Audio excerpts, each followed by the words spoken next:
As we address in our letter today to your Mr. President. Mr. President, today's strike in Tehran follows in the wake of several recent escalatory events in the region. While violence continues unabated in Gaza after months of relentless diplomatic efforts, the situation across the Blue Line and inside Lebanon is on an increasingly worrying path. Since I last briefed you on 22 July, the negative trajectory has continued. They covered the assassination of Mr. Ismail Haniyeh, the political chief of the Palestinian Islamic Resistance Movement Hamas, and a great leader of the Palestinian people, legitimate struggle for self-determination as the result of an aggressive act of terrorism by the Zionist occupying regime of Israel.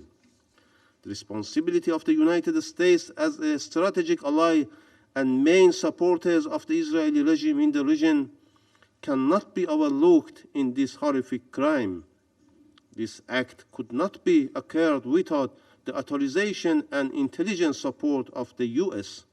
The Security Council has failed in its duty to maintain international peace and security, and a draft press statement proposed by Russia in condemning the Israeli atrocious act was blocked by the United States, United Kingdom, and France.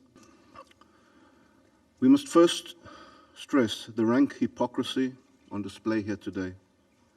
This meeting has been called for by the world's #1 sponsor of terrorism, responsible for the most horrifying barbarism across the region and the globe, the Islamic Republic of Iran.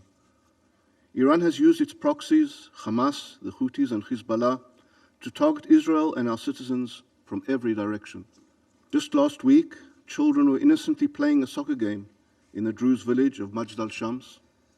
An Iranian-supplied Falak 1 Hezbollah rocket murdered 12 of these children and injured 30 others. Where were the condemnations of Hezbollah and their Iranian suppliers for the butchery of these 12 children? All that was heard were expressions of concern for escalation and calling for both sides, again equating a democratic member state of the United Nations with a vicious terrorist organization to show restraint.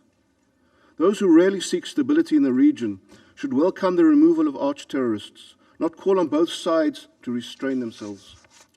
In addition, we wish to remind this Council of Shukha's responsibility for the 1983 attack on US Marines and French forces in Beirut, murdering 241 US soldiers and 58 French soldiers. This operation sends a clear message. We will defend ourselves and respond with great force against those who harm us. The State of Israel will not stand idly by. We will continue to defend ourselves and our citizens. The world must support Israel at this time and demand Hezbollah's compliance with the Security Council Resolutions 1701 by ceasing its attacks, withdrawing to the north of the Litani River, and disarming.